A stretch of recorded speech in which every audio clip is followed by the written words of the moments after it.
프로그램 설치가 완료되셨을 경우에는 지금 보이시는 화면처럼 동영상 촬영 기법에 대해 설명을 하려고 하는데요. 설치하셨던 OBS라는 프로그램을 접근해 보시면 지금 보시는 화면과 같이 표시가 되실 거예요. 이 화면 같은 경우에는 이 소스 목록에 아무것도 없이 표시가 되는 게 정상입니다. 여기서 하나하나씩 추가를 하면서 어떤 것들이 우리한테 필요한지 설명을 할 거고요. 여기 플러스 버튼을 누르게 되면 맥OS 화면 캡처랑 비디오 캡처 이 두 가지만 주로 사용을 하게 되고 이 두 가지만 오늘 설명을 드릴 겁니다. 여기 보시면 비디오 캡처는 현재 제가 추가를 해놨죠. 이 비디오 캡처 같은 경우에는 지금 화면 오른쪽에 나오는 이 카메라 화면입니다. 카메라 화면에 저는 현재 카모라는 거를 설치를 해놨어요. 그래서 그 옵션을 설치를 해놨기 때문에 지금 여기 카모 카메라 그렇기 때문에 이 휴대폰으로 전 지금 촬영을 하고 있습니다. 하지만 지금 맥북 카메라도 세팅이 되어 있어요. 그렇기 때문에 맥북 카메라로 촬영을 할 경우에도 사용이 가능합니다. 그래서 휴대폰이 없더라도 맥북 한 대만 있어도 촬영은 가능하다. 우선 저는 휴대폰으로 설정을 해놨기 때문에 휴대폰으로 설정을 지속해서 해보도록 할게요. 지금 오른쪽에 화면이 안 나오잖아요. 이거는 순서 때문이고 여기서 순서를 위로 올리기 그러면 이렇게 순서가 나옵니다. 그럼 다음으로는 이 저희가 가장 많이 사용해야 되는 게 어쨌든 프레젠테이션이에요. 이 프레젠테이션 영역을 보여드리기 위해서 다시 OBS에 대한 화면 캡처 순서를 올리고요. 플러스 맥OS 화면 캡처 여기 화면 캡처해서 새로 만들고요. 새로 만든 거에서 제가 미리 만들어 놨습니다. 새로 만든 거에서 보시면 이렇게 윈도우 캡처가 있어요. 이 디스플레이 캡처는 모니터 한 대에 대한 걸 다 캡처하는 거거든요. 그래서 윈도우 캡처로 선택을 해주시고 여기 윈도우 영역에서 파워포인트에 대한 슬라이드 쇼 영역이 있습니다. 이 슬라이드 쇼 영역을 선택을 해주시면 그러면 바로 그 해당 캡처한 거를 가져올 수가 있습니다. 여기에서 보면은 이거는 이제 순서 문제로 화면이 안 보여지는 거고요. 그래서 이 화면 캡처했던 부분을 꺼볼게요. 네. 화면 캡처했던 거를 끄면은 여기 보이시는 프레젠테이션이랑 지금 카메라 이 두 가지 영역만 나오게 됩니다. 여기에서 이 카메라에 대한 영역을 보면은 뒷배경이 지금 초록색으로 되어 있어요. 이거는 크로마키라는 기능을 이용해서 프레젠테이션이랑 색을 똑같이 맞추기 위해서 뒷배경을 날리는 부분이고요. 그 부분을 설정하는 걸 간단하게 한번 보여드릴게요. 우선 비디오를 보여드리기 위해서 비디오에 대한 순서를 올려놓고 오른쪽에 보이게 해놓고요. 여기 화면 캡처 그리고 비디오 캡처에서 필터가 있습니다. 필터 여기 효과 필터라는 게 있어요. 효과 필터에서 크로마키 확인 크로마키 하는지 녹색으로 되어 있죠. 적용이 된 부분이고요. 여기에서 다시 OBS 프로그램을 이제 안 보이도록 해볼게요. 그러면 지금은 이제 프레젠테이션이 보이고 프레젠테이션의 배경과 똑같이 뒷배경을 날린 걸 보실 수 있습니다. 근데 여기에서 만약에 좀 더 깔끔하게 하고 싶으면 이 카메라 캡처 영역에 대한 사이즈는 전체 사이즈는 이렇게 줄여주시면 되고요. 만약에 부분 줄이고 싶다 그러면 맥 기준으로는 옵션 키를 누르신 다음에 이렇게 오려주시면 됩니다. 이렇게 오려서 좀 더 자연스럽게 보이게끔 진행을 해주시면 되고요. 이 상태에서 바로 촬영을 진행을 해주시면 됩니다. 촬영을 해주실 경우에는 지금 보시는 거와 동일하게 이 화면이 전환이 되잖아요. 이 화면이 전환될 때는 항상 이 어깨 쪽은 흔들리지 않게 해주신 다음에 이 눈이랑 코랑 입, 딕션 이런 것들만 이용해서 이 부분을 설명을 해주시는 게 가장 좋아요. 뒤에 편집할 때 그렇게 하면은 자연스럽게 이어지기 때문에 티가 많이 안 나기 때문에 프레젠테이션 하나하나 슬라이드 쇼 하나하나에만 집중을 해서 넘어가 주시면 좋습니다. 네, 이후에는 편집에 대한 영상을 통해서 한 번 더 소개를 해드릴게요. 앞에서 동영상 촬영에 대해서 알아봤는데요. 지금부터 편집에 대해서 간단하게 소개를 드리겠습니다. 편집 같은 경우에는 설치가 되어 있는 다빈치 리졸브를 통해서 진행을 하면 되는데요. 다빈치 리졸브에서 우선 신규 프로젝트를 만들어야 됩니다. 새 프로젝트를 만들고 새 프로젝트에 대한 내용을 동영상 촬영이라고 생성을 하게 되면 신규 프로젝트를 만들게 되면 보이시는 화면과 같이 보일 겁니다. 근데 이 화면에서 이제 한번 세팅을 해볼게요. 여기에서 폴더 모양을 누르게 되면 미디어로 지정된 폴더를 가져올 수가 있고요. 저는 미리 만들어 놨기 때문에 지정이 되어 있습니다. 이 폴더를 가져오면 편집할 영상들을 여러 개를 가져올 수가 있어요. 그 다음에 이 세 번째 이 에디터 쪽으로 넘어가면 이 동영상들을 하나하나 배치를 시킬 수 있습니다. 예제 1번, 네, 그리고 예제 2번, 예제 3번, 예제 4번 이렇게 있고요. 한번 순서대로 쭉 붙여볼게요. 아까 프레젠테이션을 진행을 할 때 프레젠테이션 별로 집중해서 동작을 크게 하지 않으면 편집이 굉장히 용이하다라고 했었는데 그 과정을 한번 보겠습니다. 동영상 촬영 기법. 동영상 촬영 기법. 여기에서 태스크 1로 넘어갈 때 몸동작이 크지 않기 때문에 실질적으로 이야기를 하면서 지나가면 동작에 대한 편집점을 찾기가 좀 힘듭니다. 그렇기 때문에 굉장히 자연스럽게 넘어갈 수가 있고요. 동영상 촬영 기법 테이크 1. 테이크 1 이후에 테이크 2로 넘어갈 때 한번 보시죠. 동영상 촬영 기법 테이크 2.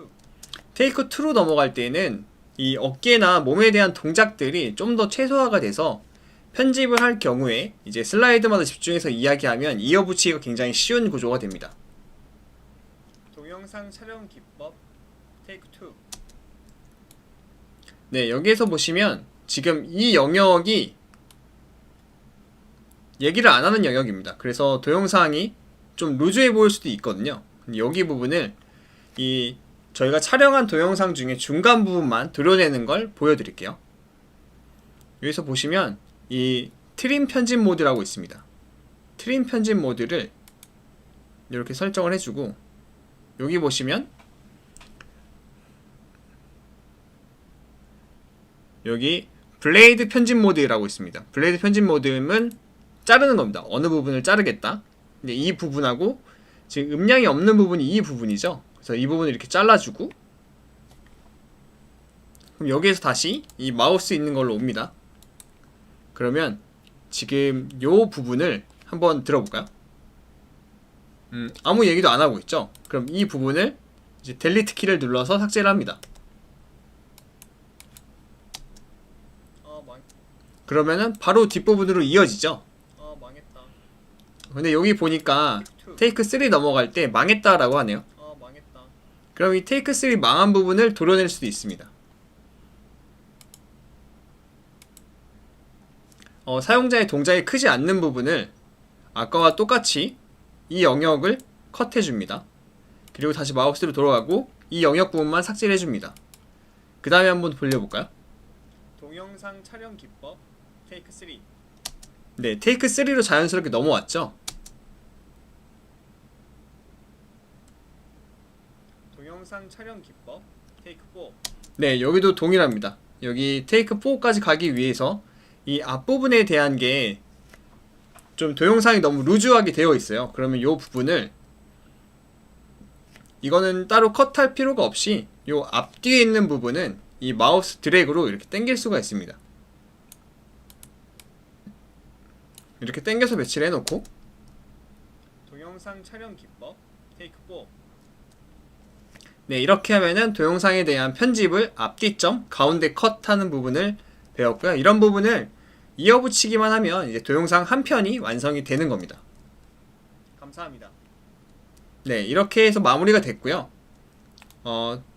굉장히 간단하게 동영상에 대한 촬영과 이제 중간에 컷하는 방식만 배웠습니다. 이 부분만 있어도 동영상을 촬영하는 데는 그렇게 어렵지 않아요. 그럼 이런 영상들을 이어붙여서 내보내기 위해서는 이 마지막에 대한 부분으로 렌더링 설정으로 넘어가시면 딜리버라고 있고요. 딜리버 설정으로 가면은 렌더링을 설정을 할 수가 있어요. 여기에서 유튜브에 올릴 거야 라고 하면은 유튜브라는 플랫폼에 맞는 해상도랑 양식이 있습니다. 여기서 이름을 뭐 지워주시고요. 폴더를 지정을 해주시고, 여기서 포맷 형식, 여기 렌더링 대결 추가, 여기서 전체 렌더링. 전체 렌더링을 하면 영상 크기에 따라 컴퓨터의 리소스에 따라 조금 다른데요, 시간이 다소 걸릴 수는 있습니다. 그럼 이렇게 나온 결과물을 이제 한번 봐볼까요? 동영상 촬영 기법. 동영상 촬영 기법 테이크 1. 동영상 촬영 기법 테이크 2. 동영상 촬영 기법 테이크 3. 동영상 촬영 기법 테이크 4. 감사합니다.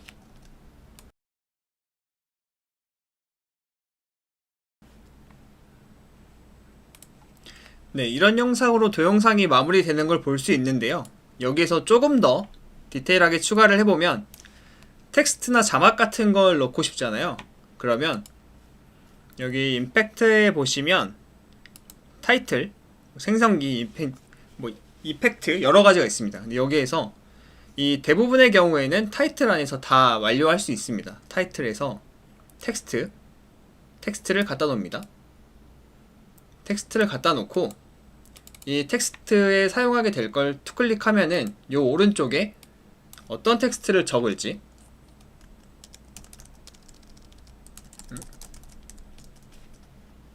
네, 저는 지금 시작합니다를 지었고 컬러에서 검정색으로 설정을 해볼게요.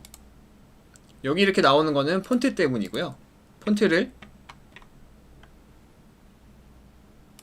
나눔 고딕, 여기서 이 숫자를 이제 한번 위치랑 사이즈는 여기 아래 보시면 여러 가지들이 있습니다.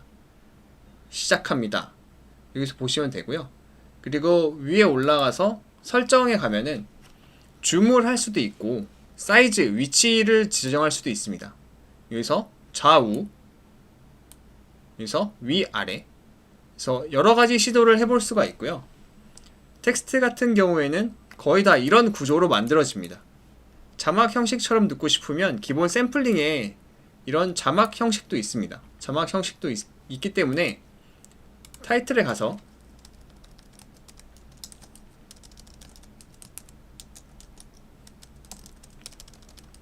텍스트는 집중, 네, 이런 형식으로 하고 색상을 주황색으로 하고, 자막 형식으로 하기 위해서 좀 더 아래쪽으로 내려볼게요. 네, 좀 더 아래쪽으로 내려보고 위치 자체도 좀 구석으로, 네, 이렇게 해놓으면 이 화면 영역이 차지한 구간만큼이 이 텍스트가 나옵니다. 전체적으로 한번 봐볼까요? 동영상 촬영 기법 테이크 2. 동영상 촬영 기법, 네, 이런 형식으로 동영상이 나오게 됩니다. 추가적으로 여러가지 설정들이 있는데요, 가장 많이 사용하는 게 점점 어둡게랑 점점 밝아지고 이런 설정들이에요. 여기서 보시면 여기 이런 마크들이 있는데 요걸 이렇게 눕히면 점점 연해집니다. 그래서 요런 설정들이 되게 세부적으로 많이 사용하는 설정들이고 간단하기도 간단합니다. 그래서 저희는 텍스트에 대한 배치나 위치 이런 것들을 배웠고요. 추가적으로 동영상도 이 설정을 이용하면 동일합니다. 여기 줌 여러 가지가 있죠. 이 동영상에서 특정 부분을 좀 하이라이트하는 순간이 있다 라고 싶으면 이렇게 하면은 특정 프레젠테이션이 하이라이트 됩니다. 그렇기 때문에 자주 사용할 수 있는 영역이고요. 그래서 원래대로 돌아오고 싶으면 여기 다시 초기화하는 영역을 바꾸면 원래대로 돌아갈 수가 있습니다. 그 외에도 여러가지 항목들을 이용해서 좀 더 자연스럽고 좀 더 업그레이드해 나갈 수 있는 방향이 많습니다. 이런 부분은 이후에 한번 체크를 해보시면 좋을 것 같습니다.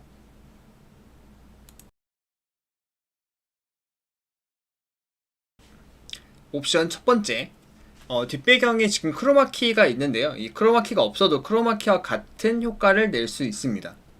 어떻게 하면 낼 수 있냐면 지금 제가 미리 설정을 해놨어요. 이 설정에서는 비디오 캡처를 사용을 하는 게 아닙니다. 비디오 캡처는 카메라나 이제 맥북 카메라를 사용을 하고 있기 때문에, 하지만 어플리케이션 중에 줌이라는 화상 채팅이 있죠. 줌이라는 화상 채팅에서는 백그라운드 배경 색상을 선택을 할 수가 있어요. 그 선택을 초록 색깔로 해놓으면 제가 이 화면을 한번 보여드릴게요.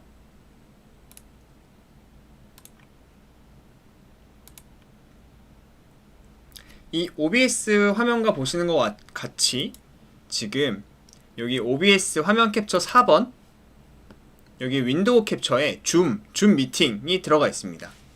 근데 여기 앞에 보시면 이 배경이 현재 맥북 카메라를 통해서 줌 화상 채팅에 들어가 있는 거예요. 근데 이 화면을 지금 뒷배경이 초록 색깔이죠. 근데 이 배경을 그대로 날리실 수가 있습니다. 여기서 확인 누르고 여기에서 필터를 들어가고요. 여기에서 크로마키 키, 크로마키 키로 뒷배경을 날려주고, 근데 여기에서 이제 카메라를 보이게 합니다. 그러면 크로마키가 됐던 거와 동일하게 이 옵션들이 적용되는 걸 볼 수가 있어요. 여기에서 지금 OBS를 꺼보고 프레젠테이션을 봐볼게요. 그럼 이게 이제 줌 화면이거든요. 이 줌 화면을 가공을 좀 합니다. 위아래가 안 보이도록 옵션 키를 누르고 화면을 잘라줘서, 이게 이제 줌이 아닌 거죠. 근데 이렇게 설정하는 것도 가능합니다. 지금은 이제 이 영상을 제작하는 환경에서 리소스가 많지 않기 때문에 카메라가 버벅이는데요. 실제로는 좀 리소스가 충분하면 굉장히 부드럽게 표시가 됩니다. 네, 옵션 두 번째 옵션 같은 경우에는 이제 오디오 입력 캡처인데요. 기본적으로 노트북에 있는 마이크를 써도 크게 지장은 없습니다. 근데 조금 더 부드러운 음량이나 이런 좀 더 좋은 음량을 위해서는 마이크를 사용을 하는 것도 괜찮아요. 마이크를 샀다면 제가 OBS 화면을 다시 한번 보여드릴게요. OBS 화면에서 이 오디오 입력 캡처라는 부분이 있습니다. 이 플러스 누르고 오디오 입력 캡처 들어가면 이제 어떤 장치를 할 건지가 나와요. 근데 여기에서 저는 기존에 있던 마이크가 있었기 때문에 기존에 있던 마이크를 선택을 해주고, 여기서 확인을 눌러주면 여기 오른쪽에 오디오 믹서에 활성화가 됩니다. 여기 부분이거든요.